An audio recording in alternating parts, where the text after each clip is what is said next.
We have no use for anarchy and violence and destruction of property and loss of life. Wale ambao wanasponsor hiyo violence, sisi tunawajua. And I want to call out those who are behind the anarchy in Kenya, those who are behind the sponsoring the chaos in the Republic of Kenya. Shame on them, because they are sponsoring violence against our democratic nation. Mimi nataka niulize watu wa Ford Foundation, watuambie hiyo pesa wanatoa ifanye fujo ndio wapate faida gani? We are going to call them out and we are going to tell them, if they are not interested in democracy in Kenya, if they are going to sponsor violence, if they are going to sponsor anarchy, we are going to call them out and we are going to tell them they either style up or they leave. Yes, that is our president speaking on Ford Foundation. That is a non-profit organization in Kenya, and that Ford Foundation, it has been there since 1936.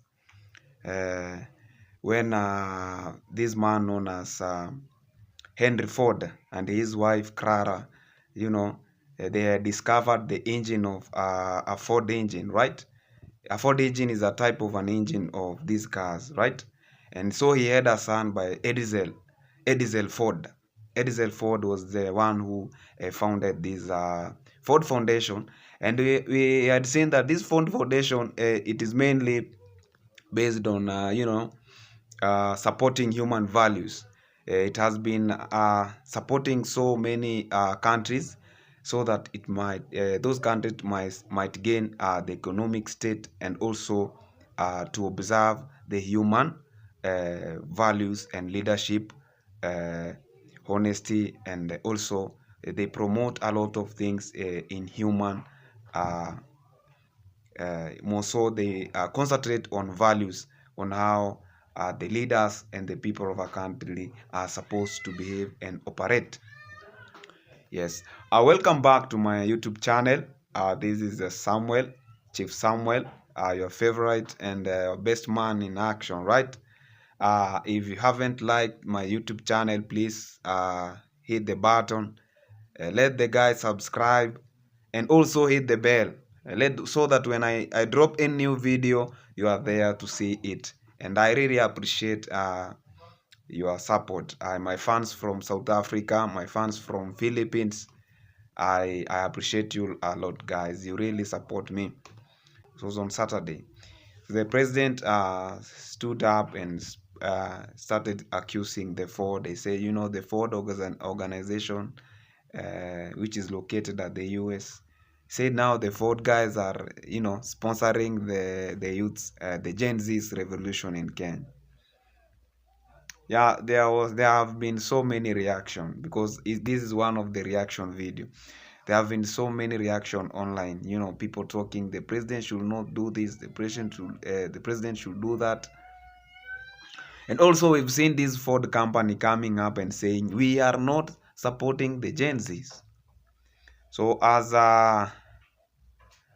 as youths of this country, we have to sit down and talk, and we have to know what is really going on the ground. It all started as a joke through the internet, whereby people started saying, let's stand with the Gen Z, tufike State House, tufike Parliament.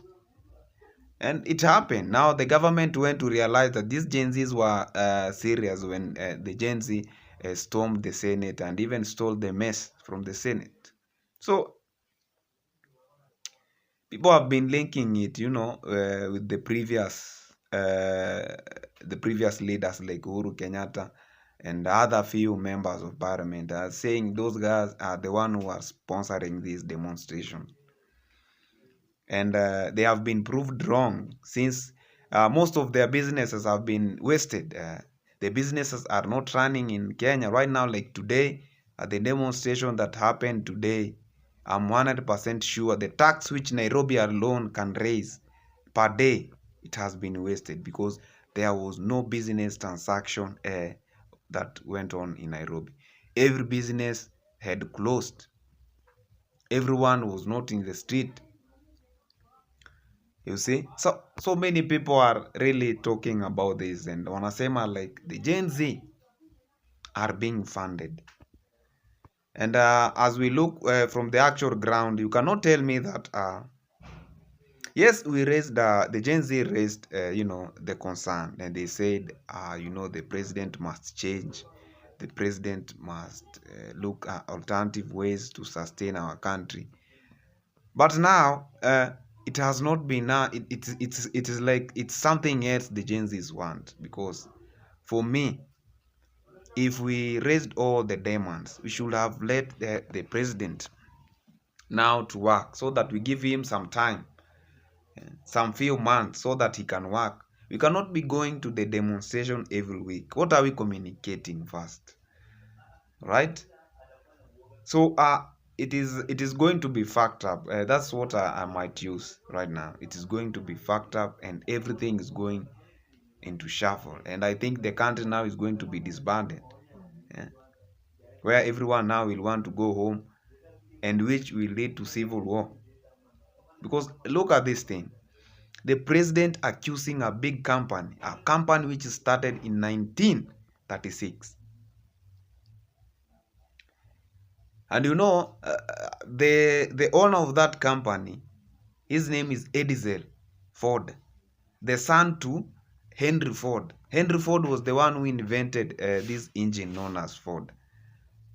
So that is a very big family in the US, the family which has a lot of money. And now they are saying that that family is funding the Gen Zs in Kenya through their son, because the son is now the founder of Ford Foundation. So this thing might create some suspicions in your head, because there is a lot of things which are happening in Kenya. We've seen most of these things, it's business. I can say that it's business. The last time when Uhuru Kenyatta was in government, he really endorsed the Subarus, and there was Nani coming on. And when you see Ruto taking over now, he's endorsing the Volkswagen. The Volkswagen is a Germany machine. It's a Germany car, which is a very, very good car. And you see most of the government officials, like the other time you saw the treasurer, that man, the treasurer who was holding the finance bill, he was riding on a Volkswagen. And do you know how much the government is paying per day? The company, Volkswagen, receives 7,000 per day. That is per day, every day. 7,000 every day. Imagine now how many Volkswagen vehicles they have been given to the government official, the DCI, the NIS, intelligence services. Unajua wanapewanga zile gari like they should be running on the law. How many cars are in Kenya that are now under the government, Nani? And the government must pay that money to the company. With my little knowledge, I can relate now and say the conflict is coming from the business. Whereby you see the Ford, initially the Ford has been producing good vehicles, but most of the vehicles of the Ford company are a little bit luxury if you compare them with the Volkswagen company in Germany. And all they want is someone who can promote their business, someone who can promote their product, someone who can push the company. So the president was not stupid to stand and start and say the Ford Foundation are funding. He knows the intelligence, Kenyan intelligence has done it. Sasa najua kuna watu wengi sana wamefinywa huko kamiti, wamefinywa mahali to give the correct detail about who is funding the demos in Kenya.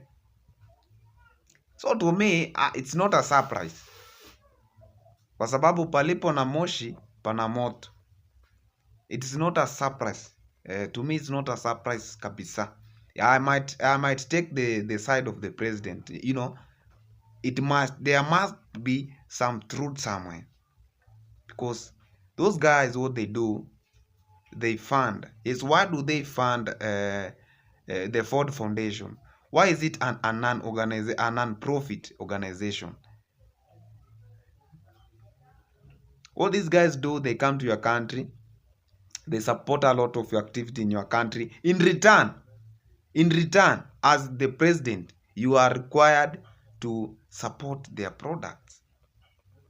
You know, now we are dealing with the company now. We are not dealing with a retailer. We are dealing with a company who is a wholesaler now here. He can decide even to give you 1,000 vehicles and tell you now each vehicle you'll be paying 7,000 per day. So that's what we are talking about. It's all about business. And the president, that's why I'm telling you, if you look very well in Africa, look at Paul Kagame, look at Museveni, look at our president now, who is William Samoei Ruto. Look at those tough presidents that have been happening in Africa. They have been facing opposition. Malema in South Africa is he's a very good activist, but I cannot put Malema in the shoes of our presidents, and no, cannot. Look at those presidents have been facing opposition, but at long last, when they stand strong and manage their country, well and good. People have been saying about Museveni, about Paul Kagame. Paul Kagame has won the election, and you know, he received 99.9. It was 99.1 votes. So what can you say? Because people of Uganda, people of Rwanda, they know their best. They know that these people, yes, they are our leader, but these our leaders, they know what we want. So what to me, what I would like to say is, the president should man the country now. He should use all the instruments that he has in his disposal to manage the country. Our vijana, they know who is sponsoring that, and they can produce the evidence. So what is there, it is us, the country, to decide and communicate and know. This is what we need as a country to do. So with me, with my intelligence and my research that I've done, is the chances, might be chances that the Ford Foundation is sponsoring the Maandamano. And just let me tell you something. Like someone like Miguna is really supporting the demonstration, but he is where? He is in Canada, relaxing, using his laptop and amassing youths and lying to them. Yeah, go to the street, go to the street. Ruto must go. And he is the same person who has pinned a message saying that Ruto allowed him back to the country. So that man is a snake. So we should not be driven with people who are mindless, and people who are just there for their stomach and their activities. Just they want popularity. We want people who will go and who will speak the facts in our country. So I will not have much today to say in this episode, but I really appreciate for the love and support that you show me, guys. You are amazed, and I believe that you'll catch me on my next YouTube video. So guys, let's give the president time so that the president will tell us another step that he's going to take. Stay tuned. Be blessed. I'll see you on my next episode. See you later.